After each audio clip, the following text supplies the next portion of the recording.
On today's episode of Maize and Blue Corner, we welcome Scott Bell onto the show. We also talk Michigan football recruiting, answer your mailbag questions, and list our top 3 favorite fast food items. Enjoy the show. Yep. And we back. Welcome to episode 7 of Maize and Blue Corner. As always, if you have not subscribed yet or left us a rating, we would really appreciate it if you could do that.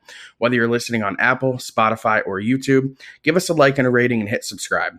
We've all worked our tails off on this podcast, and all those subscriptions and ratings, they really do help us out a ton. And if you know anybody who might like the show and enjoy this type of content, if you could, just please tell them about us. I will be your host today, Max, aka Wolverine Corner. Joining me today, as always, is Ben Cooper, and we have Ryan from UM versus Everyone. Jacob was able to do the interview with Scott Bell, but was unable to record the rest of the podcast with us today. So, Jacob, if you're listening, hurry back, or we're going to have to replace you. We are recording this on Monday night, May 25th. Happy Memorial Day to everybody listening. I wanted to start off with the golf match yesterday between Tiger Woods and Peyton Manning versus Phil Mickelson and Tom Brady. I was just wondering, did you guys watch it? Do you care? What are your thoughts on that? Ryan, go ahead and start us off. So I'm not going to lie to you. I did not really watch that golf match the golf match. So I don't really have any comments on here that'll be wholesome or really add to the conversation. So I'll just let Ben explain. All right. I did watch the last hour or maybe I think 2 hours of it. It was entertaining. I mean, if I'm being honest, I think this might be unpopular, but I think golf is just not. It's very fun to play, but just watching it, I don't know. I mean, nowadays with there being just no sports, it was probably the most entertaining golf match I've ever watched. Maybe besides Tiger winning the Masters, but yeah, I thought it was pretty entertaining. I was actually rooting for Tiger and Peyton, which may be a little unpopular to many Michigan fans, but I'm a big Tiger fan, and I mean it's just golf. It's not Michigan really. Those are my thoughts. Yeah, so I am a huge golf fan, as some of you guys might know. I follow the PGA Tour regularly. I watch golf all the time. I play golf all the time. So I was definitely tuning in. I watched about the first hour and a half or so, and then I actually went to go play golf, so I didn't catch the end of it. It was pretty awesome. In a time where there's no sports right now, there's not a lot of stuff to watch on TV that's sports related. I thought it was really good. It was a really good production. I loved how the players were mic'd up. We got to hear everything. The commentary was really good. I was rooting for Tom Brady and Phil for multiple reasons. Number one, I love Tom Brady. Number two, I'm not a big Tiger Woods fan. I never have been. And Phil's awesome. Phil's hilarious. And as far as Tiger, I know that's going to be super unpopular, but like I said, I'm a diehard golf fan, and I've never been a Tiger fan. I openly root against Tiger. It is what it is. It's probably one of those, hating greatness type things where you don't really have a reason to. I have no problem admitting how great Tiger Woods has been.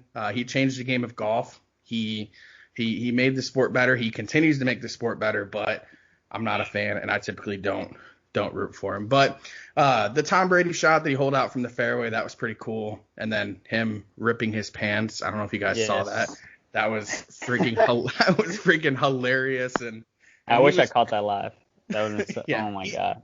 He was tweeting and joking about it afterwards too, which was pretty funny. But overall, I thought it was great. Again, I don't know how many golf fans are listening to this, but it was so well done that I can definitely see more stuff like that happening in the future.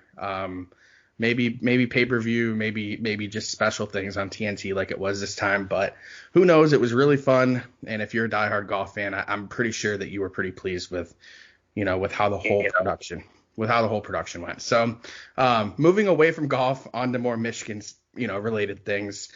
Michigan just got commitments from 2 4-star linebackers in the last 2 days. Junior Colson committed yesterday. Jaden Hood committed today. Just wondering how everyone's feeling about that and what you have to say about that. Honestly, I think that this is great for the class, just as it would be if 2 3-star linebackers committed. But since it's 4 stars, I know that people were previously worried about this class because there's J.J. McCarthy and then there's a few other guys like 4 stars, and then the talent level kind of like dips off a little bit, not that much. But I think that these 2 linebackers are going to help this class a lot. They're probably going to end up being a position of need in the future. So I definitely think that this is a great thing for Michigan. I mean, I'm for the more talent, the better in my eyes. Yeah, I think it's can't. There are no negatives in my eyes, and yeah, I'm excited. I saw Jaden's commitment video. It was probably top 5 for me commitment videos I've ever seen. Just the way the cartwheels. I mean, you gotta love it. Yeah, I'm not going to talk much about the players individually. That's not my expertise. I fully admit that I don't follow recruiting all that closely. I used to when I was younger. I was really, really into it, and as I've gotten older, I've definitely gotten away from it.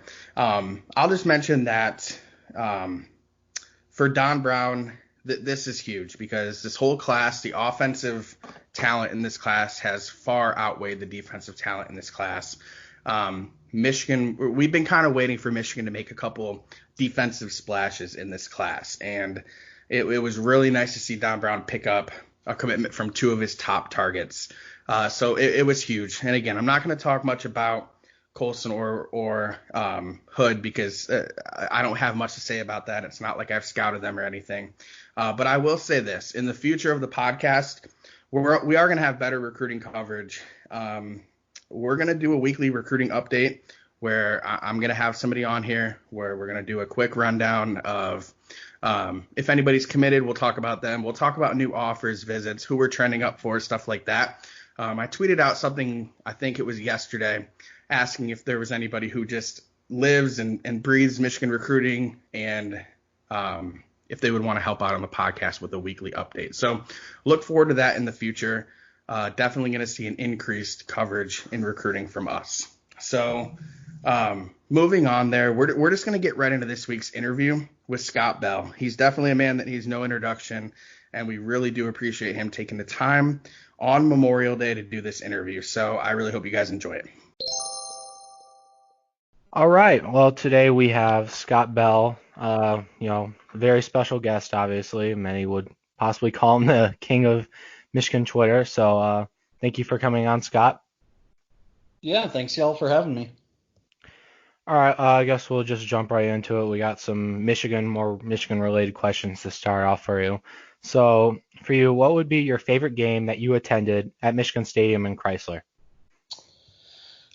Oh, boy. Michigan Stadium, probably 3 choices. When I was a freshman, which you guys need to remember that I'm old, so this was 2004, 2005. Whenever I was a freshman, the Michigan State game, the Braylon down 17. Mm-hmm. That's always a tough one to beat just because it was such a great game, but there's also the sentimentality from it. My buddy I went to the game with wanted to leave in the 4th quarter. I talked him out of it and still kind of give him crap about that to this day. The next year was Michigan Penn State. The Manningham catch on the last play of the game ruined Penn State's undefeated season. So that's always great. And I haven't been there for a lot of Michigan-Ohio State games that ended well, but Michigan-Ohio State in 2011, the last one they won, I went there. So any of those 3, but probably Michigan State from the Braylon game, just because it kind of holds more sentimentality to it. Yeah. All right, and Chrysler? Years are going to be hard. So again, I was in school from the amateur era, so there weren't a ton of great games there. 2010 or 11, I don't remember which one it was, but I flew back for that, and that was a win. But I guess 2006, Michigan beat Michigan State when I was covering the team when I was a sophomore. So I wasn't there as a fan, but it was still a really cool game to cover. Michigan beating Michigan State was a big deal back then. Izzo had the opportunity to talk to him after that game, and he was upset. So from a personal standpoint, that was always enjoyable too. But most of Michigan's success has been once I've been in Texas. So the best Michigan game I've seen was Michigan-Kansas, the Sweet 16, the Trey Burke shot, because that happened down in Dallas, but that wasn't Kessler. So I most of those good things aren't Chrysler related. All right. Now, who would be your favorite player of all time for Michigan sports? The easy, don't overthink it answer is Charles Woodson, just because of everything that's happened there. So I'll give another answer, but I think anyone could say Woodson and have that be right. But Mike Hart always holds a special place in my heart because he was there when I was there. I like people that kind of spice things up, talk a little shit, have some swagger and everything. So he was always a fun to cover. So and he scored all that little brother stuff. So he'll get the check for this question. All right, now we'll move forward there, and it's basically the same question. Who would you think is? Oh, this is different. Never mind. Who would you think was the best Michigan football player since Jim Harbaugh's taken over as head coach? Actually, I think I answered this in my newsletter last week, but I would go with Mo Hurst. I know a defensive tackle isn't exactly the sexiest answer to give, but I think what he accomplished and sort of the drop off they've had since there kind of shows what he's done. I mean, Jabril Peppers is obviously an easy answer. He's the only Heisman candidate, but what Hurst did, how he contributed, and for the length he did it, I'd actually give him the nod. He's having a great pro career too, and I think he's kind of forgot just because of his draft slide a bit, but I think Hurst is probably the most decorated and the most productive over the course of his whole career. How far he slid really, really surprised me. That was like something that I was like, this guy was one of our best players like this entire time, and he slid that far, I think, to the third round. That was just really surprising to me. Oh, it's insane. And good for him because his second contract's going to be where he makes all the money, and he's playing and he's going to get that. But you feel terrible for Michigan guys any guy who has those draft slides. But like, what happened to Jake Butt? What happened to Mo Hurst? And what happened to Peoples-Jones even this past year? You want to see these guys successful. You want to see them get paid, and how short people's NFL careers are. You want them to get that big contract as early as possible, and it's nice that Mo is going to get paid because he also came back and played a year when he didn't have to. All right, now transitioning to basketball a little bit. Michigan has certainly had a interesting offseason, a big recruiting class, and a couple of transfers. So, with all these new additions coming in next year, who are you most excited for?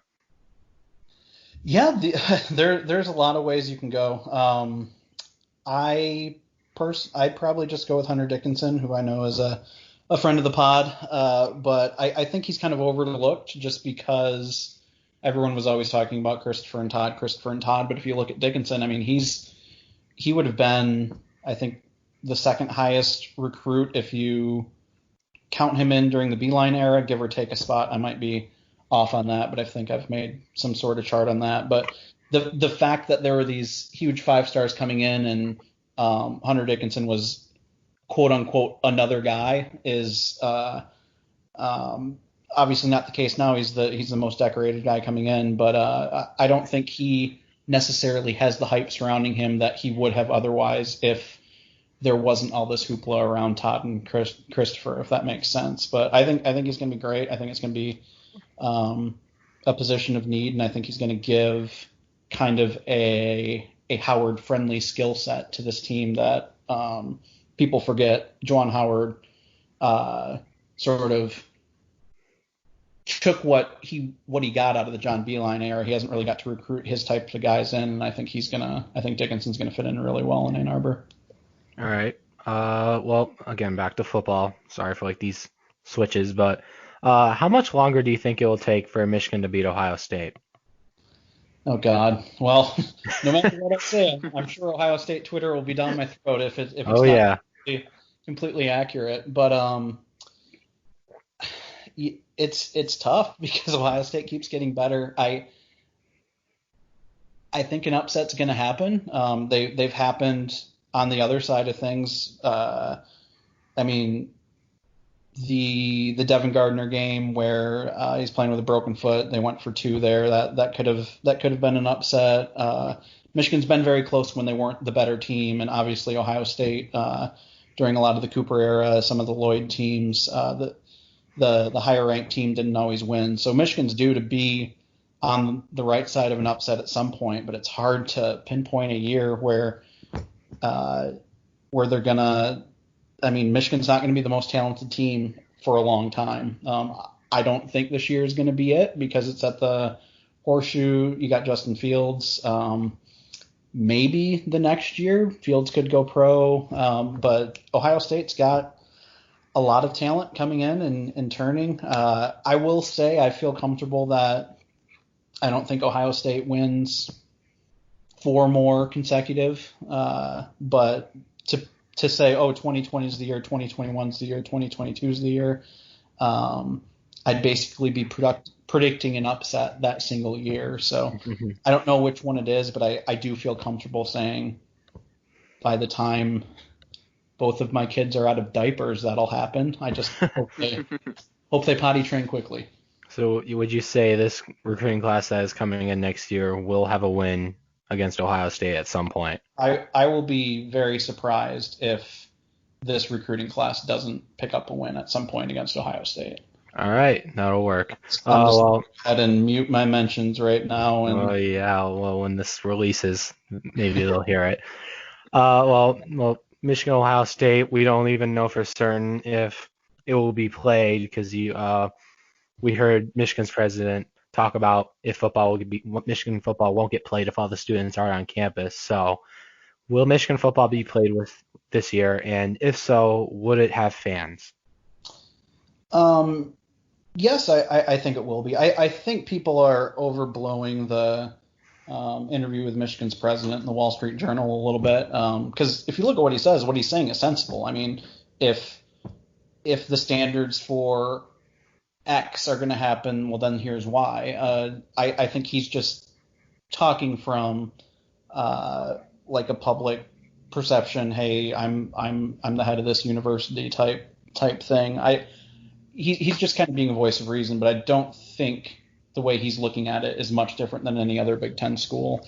Now, will that hurt Michigan in recruiting because you've got like Auburn's president basically handing kids a 30-pack of Natty Ice and telling them to go to a frat party right now? Yeah, maybe, but the rules are the two sides are kind of playing from a different or with different playbooks. So I do think they're going to play. I don't think Schlichel's comments were an indication that things are kind of the arrow is pointing the other way, because I really think the moves that have been happening in the last couple of weeks, the arrow really is pointing the other way. It's kind of trending upward, and I'd actually be pretty surprised if football isn't played. I think a lot of the size of crowds, where things go, isn't really an athletics question. It's how things are going around. But as long as schools are testing athletes and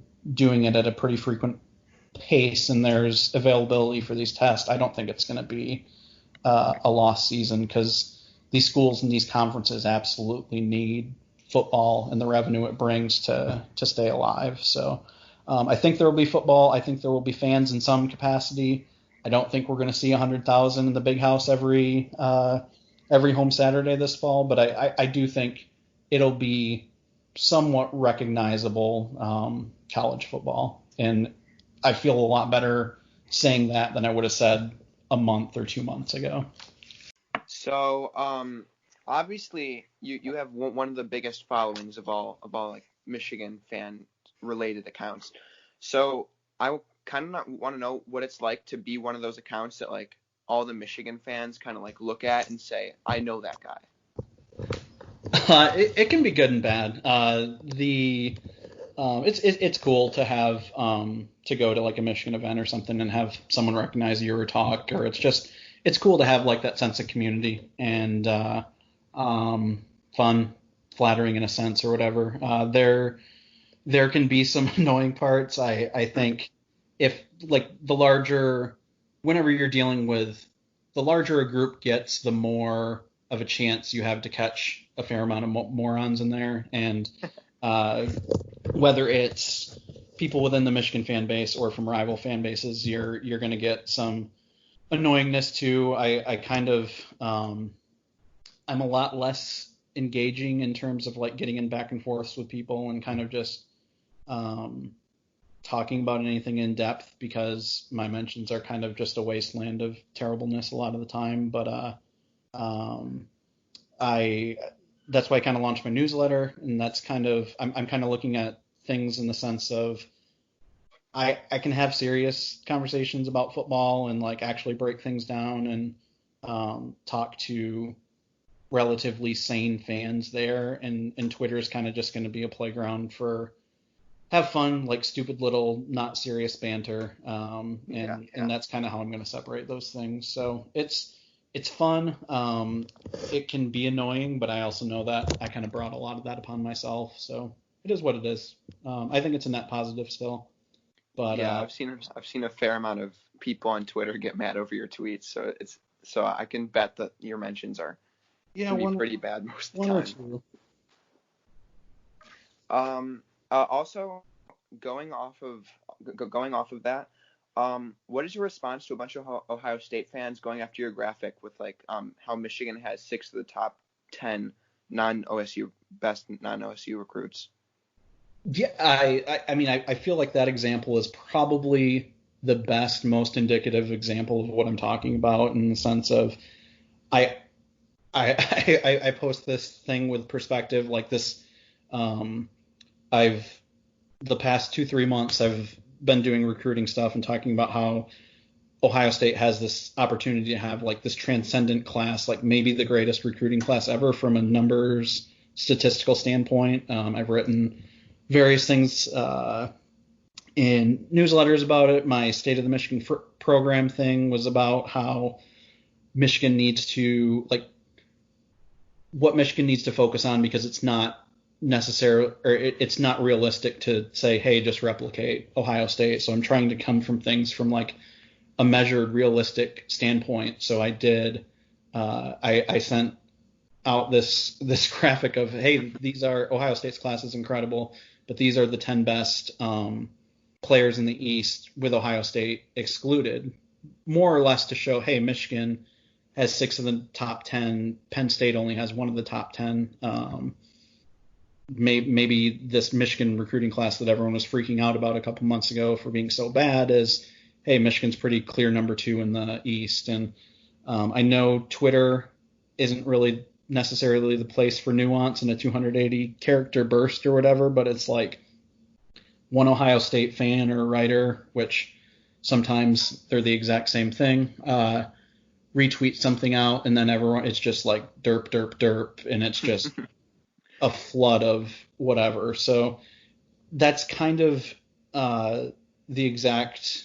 I appreciate you guys bringing that up, because it's kind of the case study of why I just don't even want to analyze things on Twitter, and I'll just kind of use the newsletter for that, because it's been fun busting balls like in what has followed, and if someone takes a shot at me, like I'll chirp back and have a good time with it or whatever, and it's kind of cured a little quarantine boredom over the last 12-24 hours or whatever, but it's also just incredibly annoying to see like the same avatar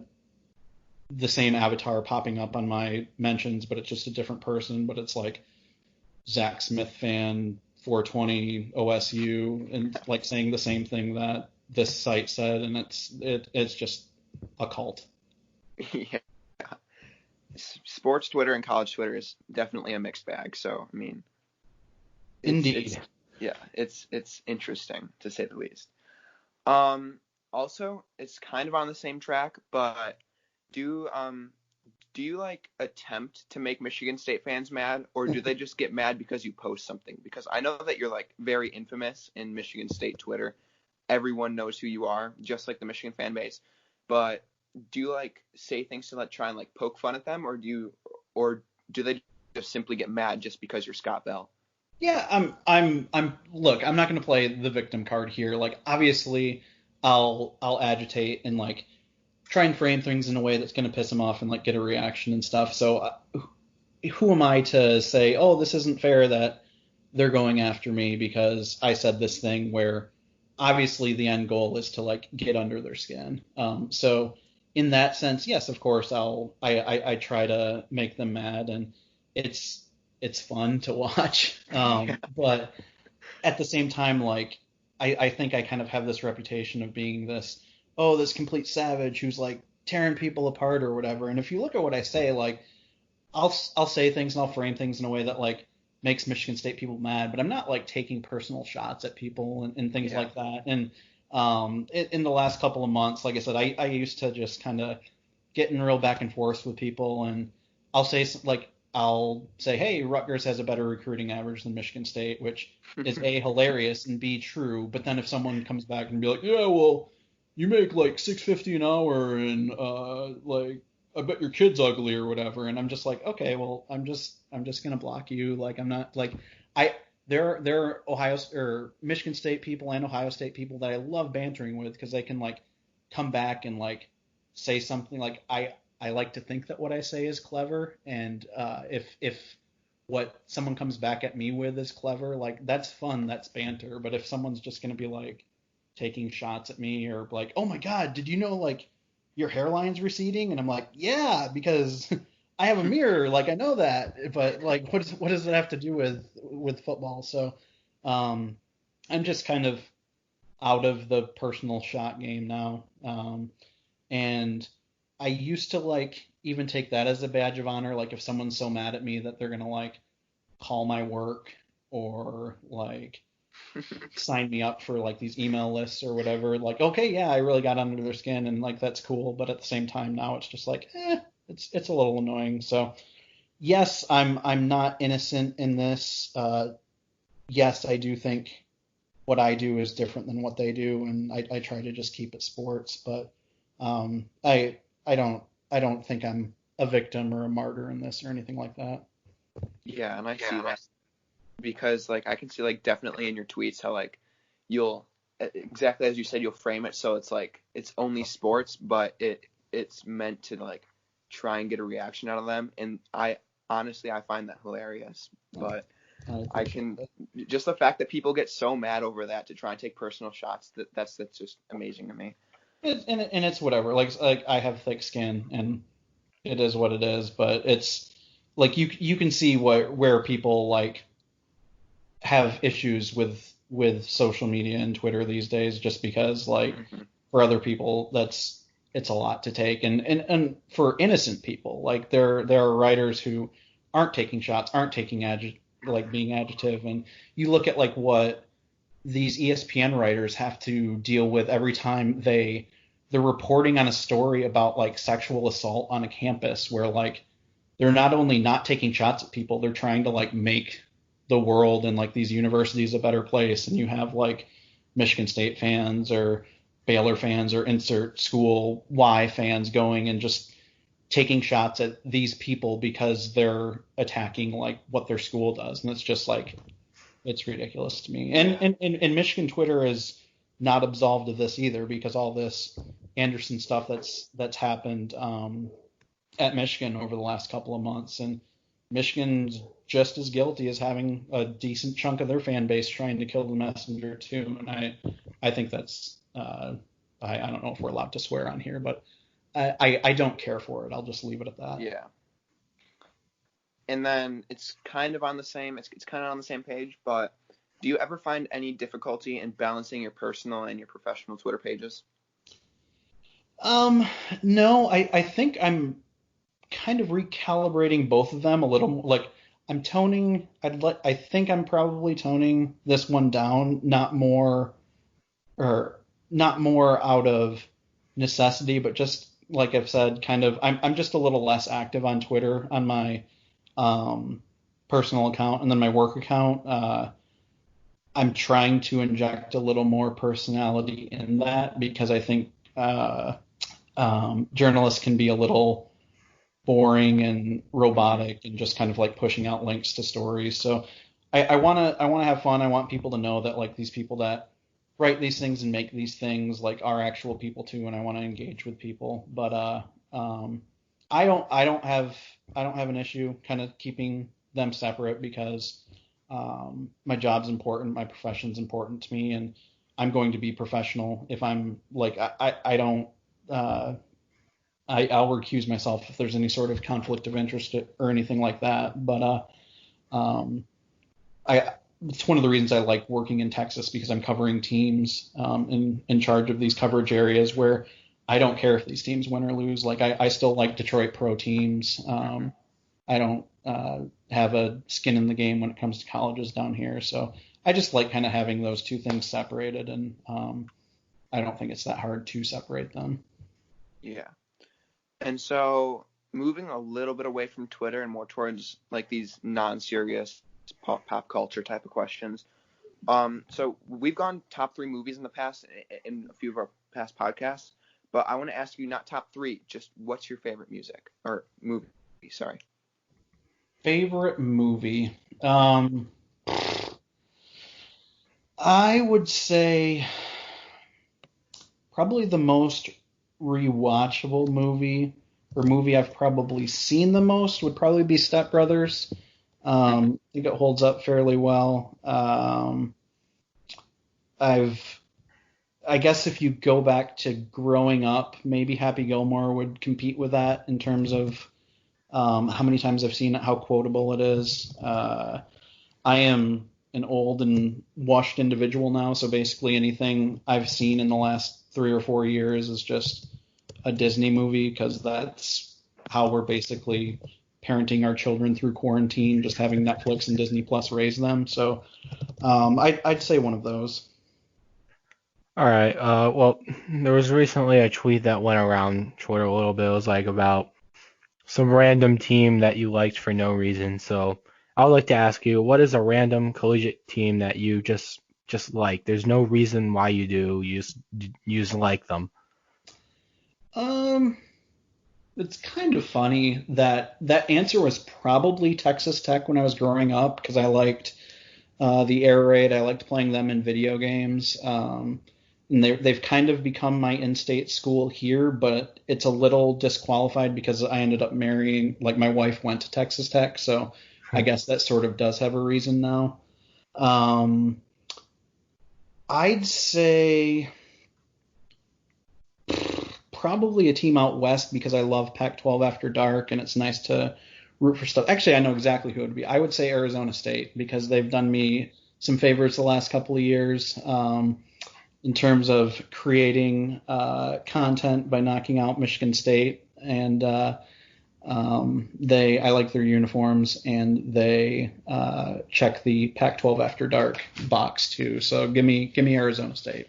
Oh, woof, that might get some people with about the whole Josh Christopher thing. Well, Arizona State it is. Lastly, well, we usually do a top 3 every episode, and this one is, well, here it is. Well, what would be your top 3 items from like any fast food place? Like, just all over fast food, if you get 3 items from anywhere into one meal, or just overall, what are your top 3 items?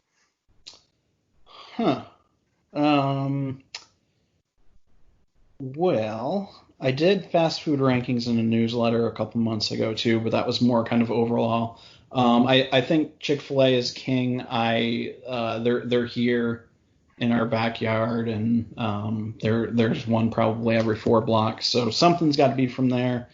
I'll try and spread the wealth though. So I'll just take Chick-fil-A mac and cheese. I think any of their entrees are good, but I think the fact that there is now a fast food mac and cheese that's actually not that actually tastes good is I gotta include that. Give me I gotta make some sort of burger take to be controversial. Give me Five Guys fries because I know that's polarizing, and item 3, how about, let's see, we got mac and cheese fries. Give me Fazoli's breadsticks, because there's nothing like going in there and just spending $3 on food, but sitting around and have them bring like 16 free breadsticks and gaining 15 pounds in a setting. Yep, Fazoli's must be some type of place in Texas or around No, that. actually, Fazoli's was a Michigan thing, and it's one of the few places it's not down in Texas. So I've never heard of it, so I'll see. It's fast food Italian, so you're not getting good food, but it's a good guilty pleasure. All right, that'll do it. Thank you so much for coming on. So, yeah, we'll let you go and we'll carry on with the rest of our podcast. So, cool. All right, thanks, y'all. Thanks for having me. Have a good one. Once again, thanks so much to Scott for hopping on the pod. We really appreciate it a ton. He's a great guy, knows and stuff, so definitely subscribe to his new premium newsletter if you're able to. I can promise that you will not be disappointed. Moving on to this week's voicemail and mailbag questions. Before every pod, we ask you guys 4 questions. So if you do want your question answered in the future, just tweet it at any of us or shoot any of us a DM, and we will definitely feature it on the next pod that we record. Here's the first voicemail question. Hi, my name is Troy Davis. I'm from Trenton, Michigan. I'm wondering, why does Jim Harbaugh continue to struggle against Ohio State when he's bringing in top 10 recruiting classes? Ohio State's new coach came in, first day on the job, took 2 Michigan coaches. Harbaugh just stood back and did nothing. Why do these fans continue to stick up for Jim when he's 0-5 versus Ohio State, hasn't won a Big Ten title, hasn't developed a quarterback, has a losing record versus rivals, never won the Big Ten, hasn't been to the playoff, hasn't done anything relevant? He makes more headlines off the field than he does on the field. Why do these fans continue to stick up for this man? They should demand more at $8 million a year. Thank you. Thanks, Troy, for that question. First of all, there's a ton to unpack there. So I don't think everything that you said was completely fair, but there was some fair criticism in there. Let's start off with the money that you said that he makes. Everybody talks about Jim Harbaugh making $8 million a year. He's not worth it and all that kind of stuff. I think that number is irrelevant. It's a number that Michigan had to pay to get him, and it's a number that Michigan can't afford. So I don't like bringing up money into the argument. I just don't think it's relevant at all. Secondly, your criticism for not beating Ohio State, none of us is going to say that that's unfair. You're right about him not developing a quarterback. That's completely fair. Harbaugh has recently admitted the exact same thing. But the fact is, Michigan's not far away. They're currently winning a ton of games. They're recruiting at a decent level. They're beating Wisconsin and Penn State at home. The road is a completely different story, and we can talk about that a different time. So I respect your question a ton because I think that it accurately portrays how a lot of Michigan fans are feeling right now. Jim Harbaugh has not been good enough at Michigan. That's a fact. But he hasn't been bad either. And he hasn't been stubborn about making changes. And I think that's important too. He's always changing to try to get better. So I'll close with this. For what it's worth, a lot of fans are starting to voice the same concerns that you are. And I've seen a lot of people hop off the Harbaugh bandwagon. It's year 6. It's time for Harbaugh to show us something, because I don't know how many more Ohio State losses Michigan fans can take before this fan base completely turns on Harbaugh. So that was a good question. It's not an easy answer, and does anyone else have anything to add to that? I guess I'm not really going to say much. I'm just going to say that he's underwhelmed here. I wouldn't say that I don't think it's fair to say that he shouldn't be defended by anyone. I think that he's got a decent track record here. Like not beating Ohio State is a huge thing, but I don't think that it's fair to just say that he shouldn't be stuck up for, because after this year, maybe you might be able to say that if things don't go well, but as of right now, I don't think that all of these are fair accusations. Some of them are, not all. Yeah, Troy, I think your question was tough. I mean, honestly, I don't think it was completely fair, but it was tough, and it's how you feel, and I respect that, and I can tell you that for sure you are certainly not alone in anything that you said. So thank you for your question. Even though we may not agree with everything you said there, we do appreciate your opinion, and you're obviously more than welcome to call back in and leave another voicemail anytime. Let's move on to the second voicemail. All right, so we all know Michigan has a quarterback battle between Joe Milton and McCaffrey coming up. Do you think it's possible to just roll out with a two-quarterback system since McCaffrey's so athletic and seems like he can play multiple positions if you really needed him to? Thanks for that question. This was also a similar question to what I got in the DMs from @ZMady13. So I'll just kind of rephrase the question so we can cover both of what you guys asked. Let's just put it this way. Do you see Michigan running two quarterbacks this year? And then also, do you see them using Dylan in any kind of way at receiver or whatever the case may be if Joe happens to win the starting job? Ben, go ahead. All right, to start off, Joe, Mr. Milton is not winning the starting job. So, I mean, I'm going to answer this question as if he would, but, I mean, I think I have a better chance of getting the starting job than he does. I think Cade has a better chance, actually, in all seriousness. Whoa. But Wow. that's a topic for another time. Wow. Yes, it is. I think Dylan is very athletic, but, I mean, not only are his injuries an issue if he played, like, wide receiver or whatever, but I just think, I mean, just because you're athletic doesn't mean you can just translate instantly, especially with all the pandemic going on. I don't think he'll be able to just translate into a Big Ten wideout. I don't see it happening in my eyes. I mean, it's happened before, and like, as you may know, Devin Gardner had to transfer to wide receiver after he was drafted or picked up by the Steelers. He didn't play as a quarterback. He played as a wide receiver at like their camp.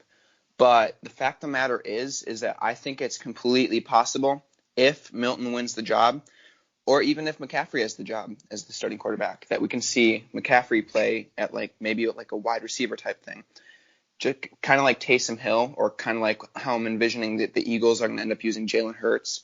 But I see him playing most of the snaps at quarterback, and then like every once in a while you can run him over to wide receiver if Milton shows that he's good enough to be able to play inside of a game to try and throw some people off. I don't think that he's going to be a great wide receiver. I think that he's going to be a good piece that can throw them off because he's so athletic that I think that he can. Here's where I differ with Ben. I think that he will be able to translate to it. I don't think he'll be up to the levels like maybe Nico Collins, but I think that he'll be able to be a respectable wide receiver if they choose to use a two-quarterback system, kind of like Taysom Hill. Okay, so there's a lot to unpack in this question too. So I'll start off with, I'm not sure, when people talk two quarterback system, there's two different ways you can interpret that. Are we going to be using two quarterbacks, let's say on alternate drives, or are we going to have a specific package for one quarterback? Are we going to see both quarterbacks in the game at the same time? We don't know the answer to any of that. So this answer is going to be pure speculation. I don't think we're going to see a two quarterback system. And yeah, I don't really see that either. I think that's mostly because, again, this is speculation, but I think it's mostly because Dylan is going to win the starting job. So I don't think it's really going to make sense. Do I see, for example, if Dylan's your starting quarterback, do I envision them having a package for Joe Milton to get snaps? No, I don't, actually. If Joe Milton wins the job, do I envision a package for Dylan McCaffrey? I do, but I don't think that that's going to happen, so I don't really want to talk about that. As far as McCaffrey possibly playing wide receiver, if Milton plays if Milton wins the job, I don't know. Maybe. I think you're more likely to see a specific quarterback package, like a Taysom Hill type thing, than you would be seeing McCaffrey move to wide receiver. Yeah. Exactly. I just don't think it's going to happen.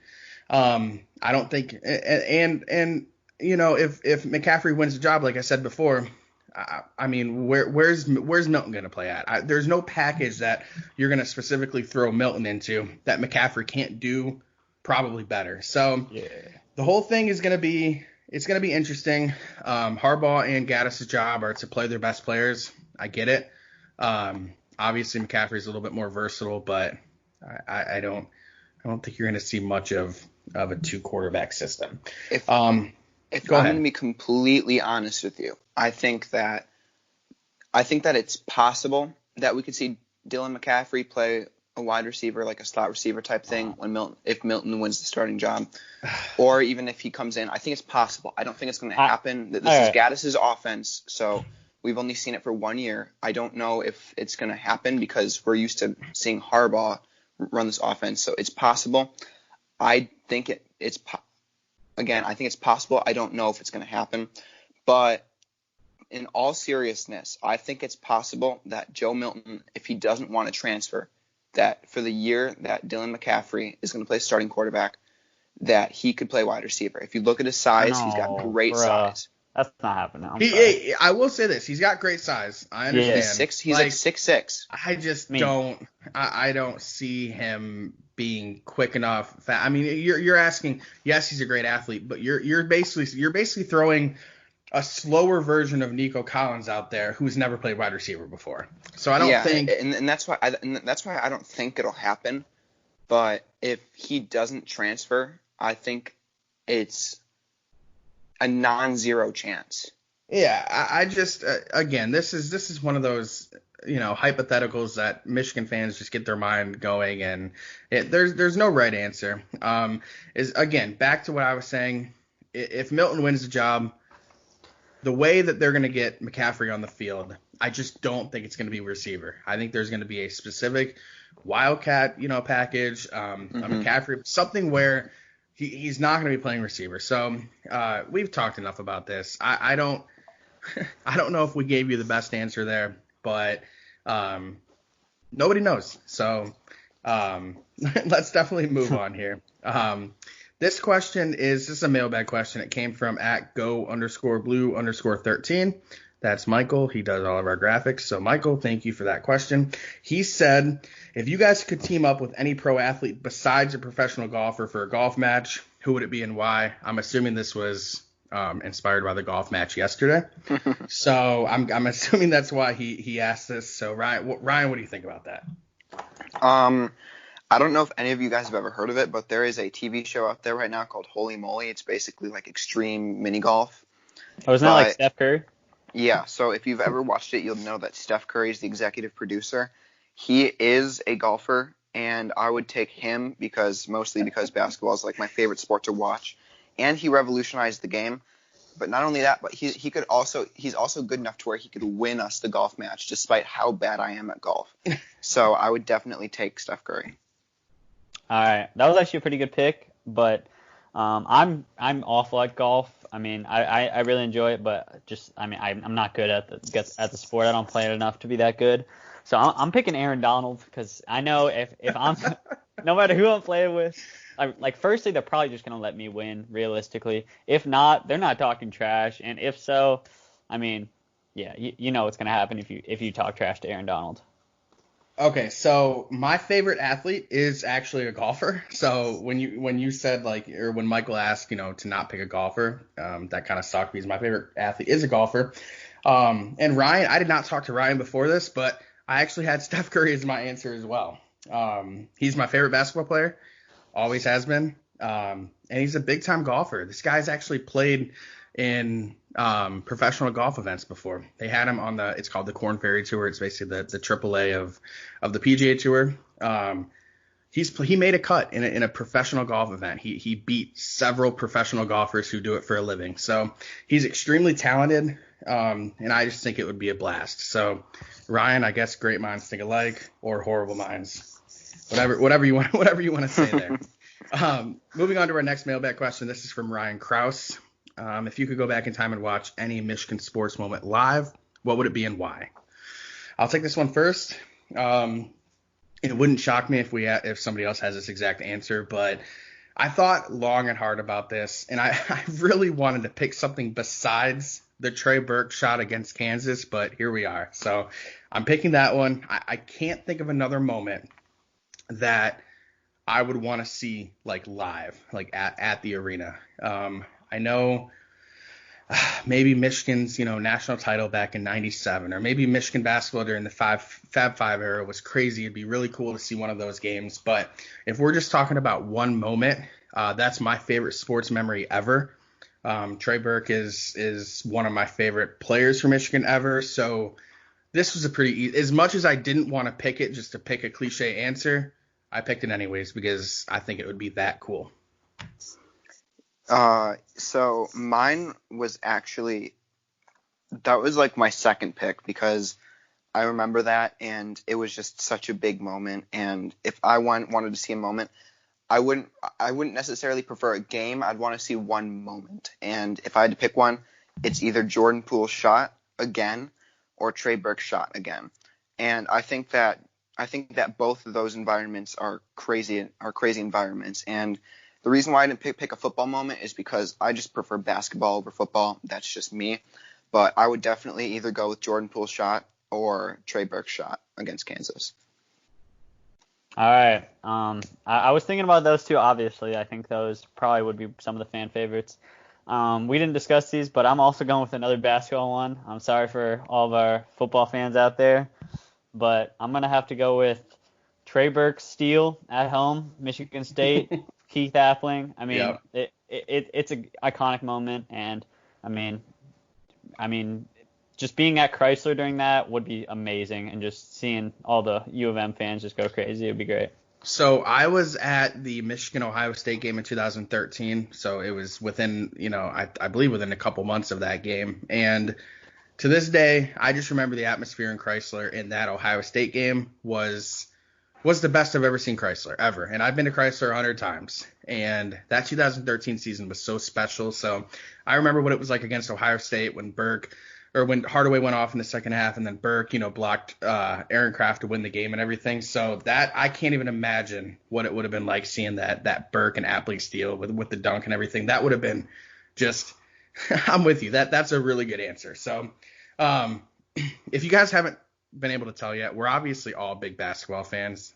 We obviously love Michigan football, but I think the majority of us on here kind of lean towards basketball. Next question came from, let's see, who's this from? It came from @Zelly_Bean. He said, if Michigan beats Michigan State and Ohio State next year, but somehow doesn't win the Big Ten, would you consider it a successful season?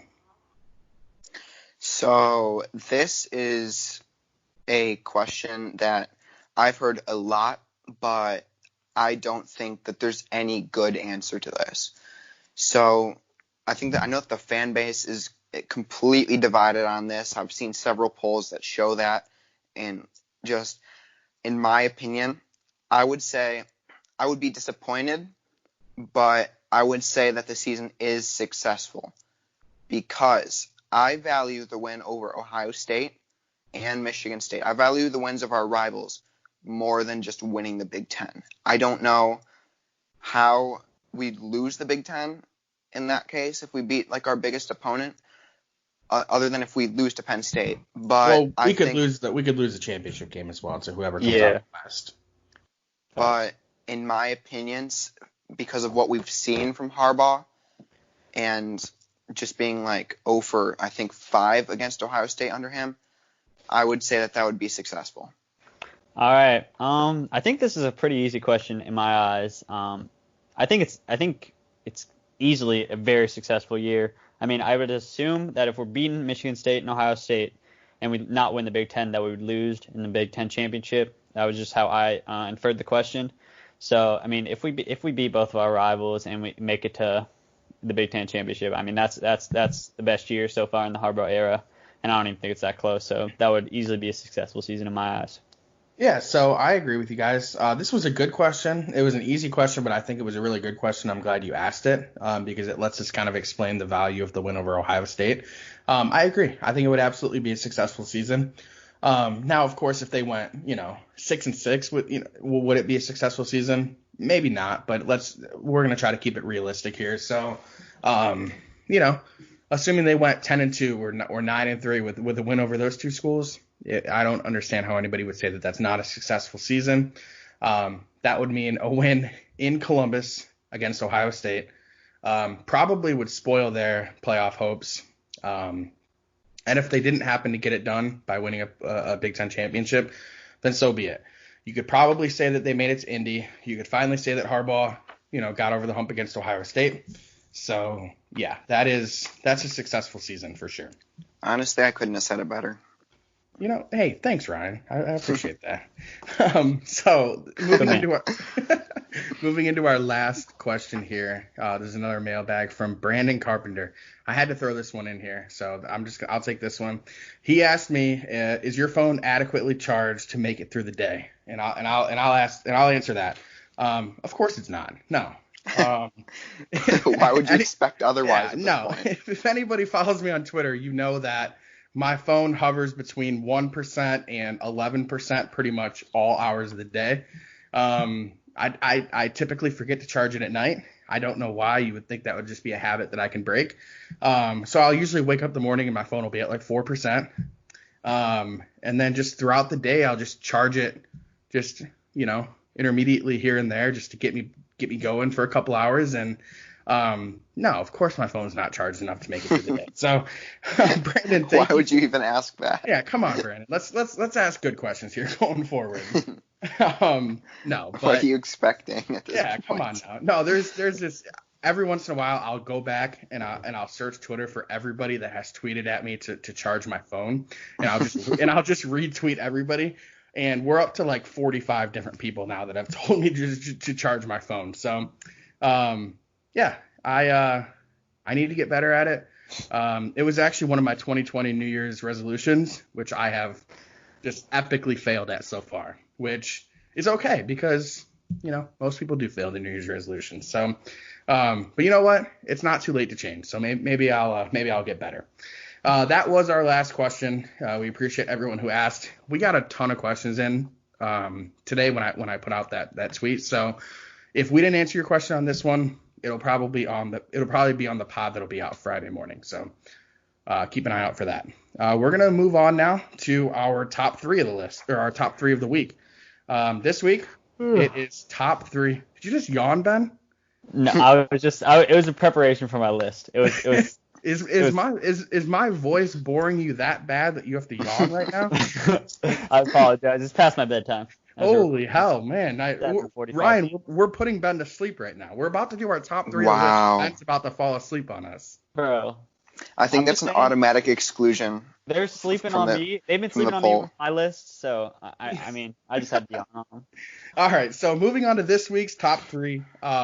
This is top 3 fast food items. So this is you can pick one item from any different place. Any fast food place goes. So top 3 fast food items. Ben, let's hear your list. All right. I'm very, very elite at these lists. I've heard from many people, but definitely. To start off, I have an honorable mention. Fish fillet from McDonald's. I saw it definitely would be on my list if I didn't. I read something. I think it was like New York Times or something like that, and it was like the fish fillet is like the worst item on the menu, like health wise. Yeah. So I couldn't put it on the list. Let me interrupt you right there. I actually almost had that on my list as well, but we're in this big Michigan group chat that I've mentioned. It seems like every single podcast, and one of the people in that group chat, his name is Tyler. He works at McDonald's. God. He works at McDonald's, and he told us that the fish fillet is like the most disgusting thing, like before you cook it. Like it just looks disgusting. So he said he would never. Like he said, good. He said he would never eat a fish fillet, and I love him. But I'll tell you what, since he put that in the group chat, I don't think I'm ever gonna eat another one. I don't know why. I'm gonna trust a guy that works at McDonald's. So sorry for interrupting, but Matt, you can continue. Yeah. That's pretty much the exact reason. It's just I've heard it's very disgusting. Another thing, I've heard from many friends that Cane's is elite fast food. Never been. So just make sure you know that when you listen to my list. But starting out with number 3. Hey, hold up. One more. I'm going to interrupt you one more time. I'm sorry. We had Jordan Strack on the podcast a couple of weeks ago, and this man is obsessed with Cane's. He claims it's the best food on earth. So shout out Jordan Strack. Yeah. There you go. I'm going to definitely have it sometime if I'm ever out there. But number 3, In-N-Out Burger, the 4x4 burger. It's so good. In-N-Out, I mean, it's weird because like so many people think it's overrated. But, I mean, I just can't agree. I think it's very cheap, and it's very, very good. Starting with number 2, I debated putting this on the list simply because some people may not agree that it's fast food. But I had Qdoba Burrito Bowl. with the tortilla on the side. I mean, That is 100% fast food. If Yeah. anybody says that it's not, then they're just being ridiculous. I think Tyler may have And some it's different and Justin too. Justin claims Yeah. that it's not. Oh my God, they are so annoying. All right. Oh, Tyler. One day we'll get him on here to discuss. But yeah, you got to get the tortilla on the side. I mean, it's if you're people who order burritos from like Chipotle, Qdoba, like it's just not You're a lot just of doing food. it wrong. Yeah, I agree. just not smart. So that's my number 2. Number 1, it's my pleasure to present the spicy chicken sandwich from Chick-fil-A. I don't get the deluxe one. I'm kind of broke, but I usually get like 2 of those. If you have you got to get the Chick-fil-A sauce on the thing, and it's so good, bro. It's so good. If you haven't had that, like just go. Solid list. I don't think your list is gonna get roasted this week. But you've been on a pretty good roll lately. So. Yeah, pretty good. So my list is I have one similar one, but we'll start it off here. Number 3. So it's the breakfast McGriddle from McDonald's. Which one? Like the either bacon or sausage. I'm not going to specify here The because McGriddles are very good. I like them both. Very good. Sausage, whether it's a sausage, egg and cheese, bacon, egg and cheese, whatever, they're just elite breakfast items. So I have that on my list. Number 2, I have the Baja Blast from Taco Bell. Oh my God. So Baja Blast, dude. yeah, so hold up. There was a time where not that long ago where the only place you could get a Baja Blast was at Taco Bell. Now it's become all popular and you can get them at stores and everything like that. Baja Blast is so elite that and I'm not even going to specify whether it's the freeze or the pop. It doesn't matter. They're both equally as good. So that had to make my list. Oh Baja my Blast. Hey, are you saying it doesn't belong on the list? I'm saying The best like, part is that I think that the best part is that this has been it's been a topic on like past podcasts.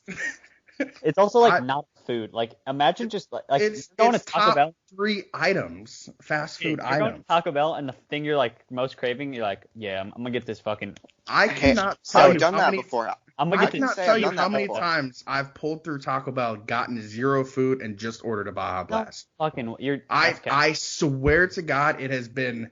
I'm talking like more than 10 times in my life have I gone. I'm gonna attest to this. I'm gonna side with Max here. I've asked to go to Taco Bell just for the Baja Blast. Before. Exactly. I'm not like I won't even be hungry. Like I don't know. It's You're just elite. in the mood for it. It's just something that you have to have at some point. It is an elite fast food item for sure. And number 1 on my list, I have the regular Chick-fil-A sandwich. Oh. I don't like spicy foods. I'm a wuss. I don't. For example, Chipotle is too spicy for me. I can't eat there. Wait, what? Wait, you just the whole restaurant? What? The rice? No. Listen. You guys do not understand how bad my tolerance is for spicy. No, but food. like you can't. Just Listen. I'll explain. The chicken and the steak are both too Oh my spicy. God. Shut up. It's grilled chicken. All right, here's another example of how bad it is for me. When I make like taco meat at my house, like I can't use a full packet of taco seasoning. God. Like Oh I have my to use, God. like half because it's too Oh my spicy God. for me, bro. You can't even use mild. No, I use mild, and even the Oh mild my I can God. only use half. Dude, white people get way too much. Like they get a lot of slack for not being able to eat spicy food, and you're not helping this at all. So I apologize. I for any of am our very Caucasian white. viewers. Yeah, no, we're not trying to be stereotypical. We're just trying to be funny here, but it is very white. I admit it. Like my dad, he loves like jalapeno poppers. Like I tried a jalapeno popper once from Arby's, and I like threw up. It was too spicy. So yeah, everything on that at the Chipotle menu is too. Even the meat is too spicy. So, Wow. like spicy chicken nuggets. Nope, can't eat them. Never so thought I'd hear that in Chick-fil-A, my life. You put the sauce on the Chick-fil-A sauce, though, right? I don't like Chick-fil-A sauce. So you just go like plain. The regular Chick-fil-A sandwich, the number 1, just with pickles and nothing else. That's what I want That's on my sandwich. You're 7. That's what a 7-year-old would order. Listen. No, I'm not trying to.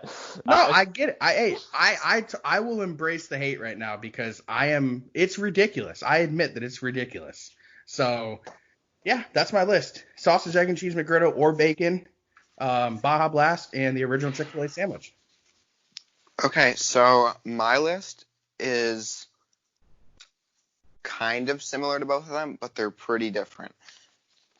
So the first thing I'm going to say is that I did this kind of like 3, 2, 1, as in it's going to be like a meal, not just top 3. Okay. But so the first thing that I'm going to get, so I guess this is my number 3, is Baja Blast. It's just the drink that I want with a meal that I'm going to get.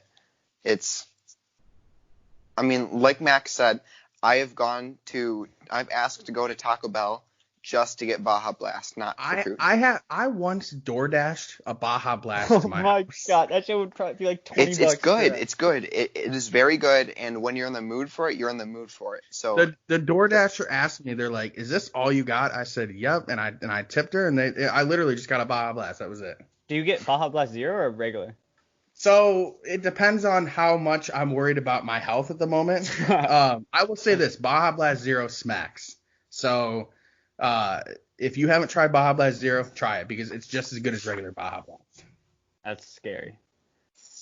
Okay, and then my number 2 is, it's going to be a little unpopular, but it's going to be Chick-fil-A nuggets instead of the actual sandwich.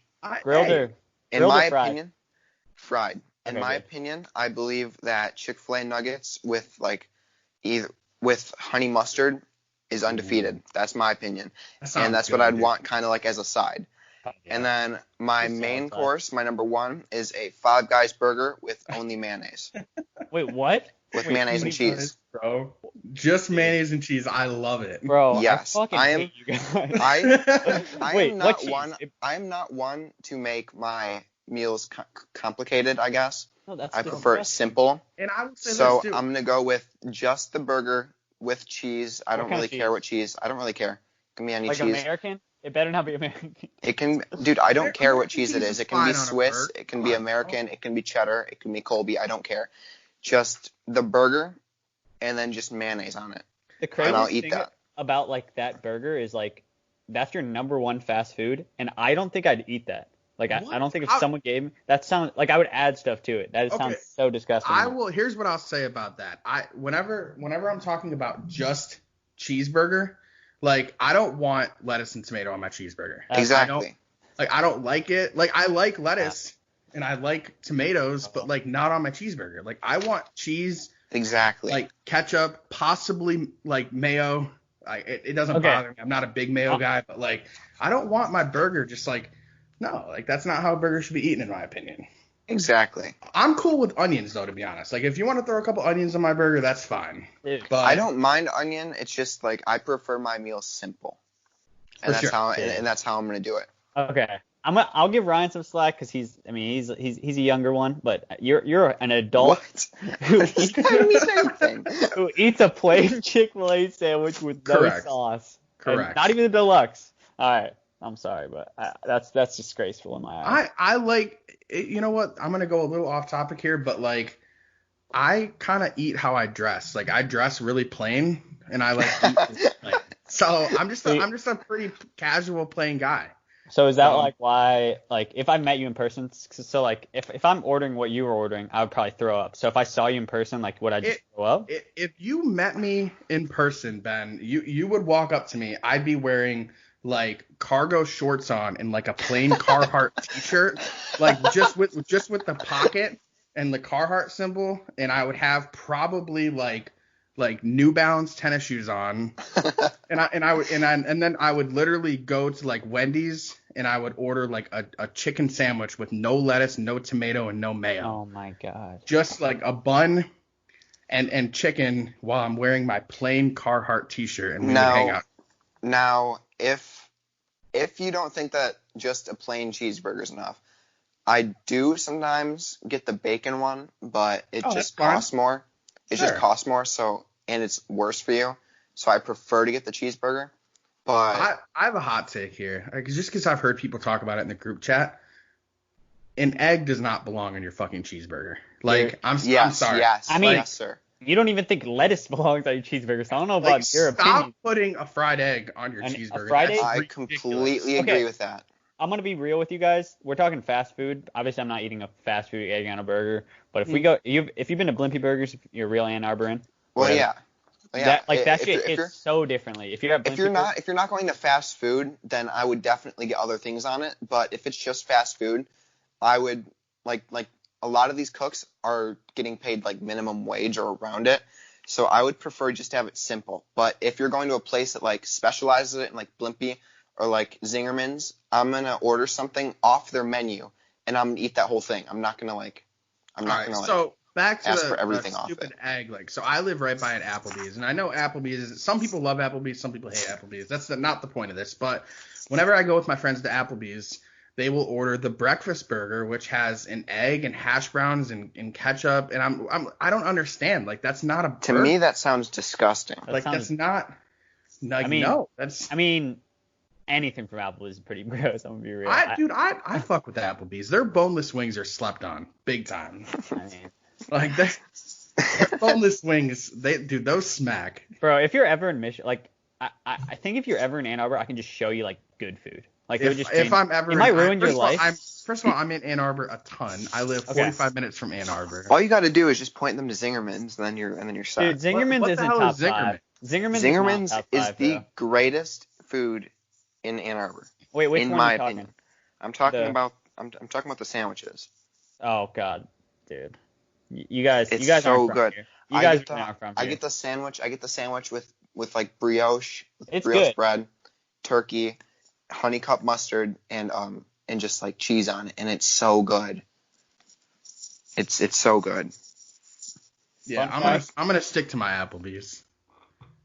Yeah, maybe in a couple episodes, if we have someone from Ann Arbor, we can have a little Ann Arbor food competition because Well, I mean, I'll tell you what, we're gonna bring on Justin here. I'm gonna interview him and Tanner sometime this week. So I know Justin's been living in Ann Arbor for forever now, so he might have some good takes. Oh, Mr. Spots. If you haven't gone there, go there. It's very good. They have a really good chicken Philly.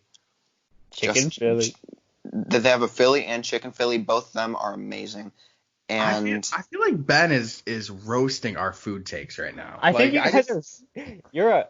Wait, Ryan, you guys are like almost grown. Oh, Max is a grown man. Ryan is almost a grown man, and you guys fucking eat just a plain burger with mayo. Sometimes I go to So? restaurants and I order chicken strips and fries. I don't think that that's a big deal. Like, It's just, I mean, it's just like if you're like on a date hypothetically, then I wouldn't be going to fast food. well, but like in a place, I mean, all places have chicken fingers or fries. What would you order? Definitely went to not Zinger- that. What's your Zingerman's order? What's my Zingerman's order? It's what I just told you. It's No, like I meant like, oh, you've never been like the Roadhouse. Never mind. Okay, might be. no, I haven't been to Roadhouse. Roadhouse is superior. but If hold I on, went if to I'm like taking, Texas, if I went to like Texas Roadhouse, I'd order like a sirloin. Ooh, Oh, I don't eat very much red meat though, so I can't I don't like order. steak. So I mean, I love steak, but it's just not. I mean, yeah, no, no, I can't eat it. So, it kind of tells a lot about us, our podcast, that just like when we go through the regular sections, you know, we're not really rambling that much. Obviously, we do a little. We get to this food section, bro.